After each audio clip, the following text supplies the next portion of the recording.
Not only can tornadoes be looked at a regional or a continental scale, but individual tornadoes can also be examined.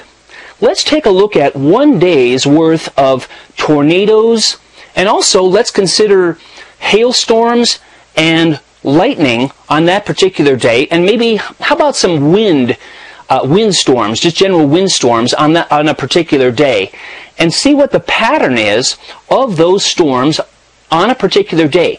Did they start in a certain place and spread out over that day? Were they localized? Let's just take a look at one day's worth of severe storms and see what it reveals spatially and temporally.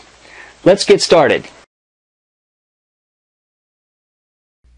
Let's investigate one-day patterns of tornadoes, wind, and hail using ArcGIS in a lesson called Stormy Weather. What you'll do in this lesson is to work with data and maps to understand the spatial and temporal distribution of tornadoes, wind, and hail. This lesson uses ArcGIS Desktop 10 software from Esri. Earlier versions of the software could be used, but the best results will be achieved with ArcGIS 10. This activity can be used at a variety of levels from upper secondary to university level. Questions could be modified depending on the level targeted. Students should be familiar with maps and some basics of physical and cultural geography and some GIS to most effectively use this lesson. This lesson includes 50 questions. Estimated time to complete them is 4 standard class periods for a total of 3 to 4 hours. Or it could be assigned outside of class with an estimated time of completion as 1 to 2 hours or possibly 3 hours. The investigation could be extended to 1 week of 5 class periods, allowing for class presentations to be made, or even further with additional tools used or different weather phenomena investigated. Or a subset of the questions could be engaged within 1 or 2 class periods. These questions and problems can be posed by an instructor in a one-computer classroom with a projector, engaging the students in discussion while using the ArcGIS tools, or in a computer lab setting where students are working on their own computers.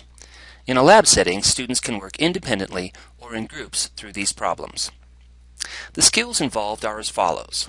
This lesson includes analyzing spatial point and polygon data, symbolizing data, data and file management, selection, sorting, querying data in maps and tables, working with map projections, creating summary tables, and creating and analyzing data in graphs.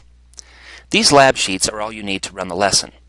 However, you could easily extend the lesson by investigating additional days of tornadoes, wind, hail, and other events from the NOAA Storm Center, or other data sets depending on the questions you wish to ask. One resource for this data is, as you can see right here. You could also determine which cities had the most hail, wind, or tornadoes near them on 22 April 2011 or any other day. You could also create a tornado, wind, or hail density and a 3D surface using Spatial Analyst and 3D Analyst respectively. If you extend the lesson, please consider submitting your extension as a lesson on ArcLessons. edcommunity.esri.com. Let's get started.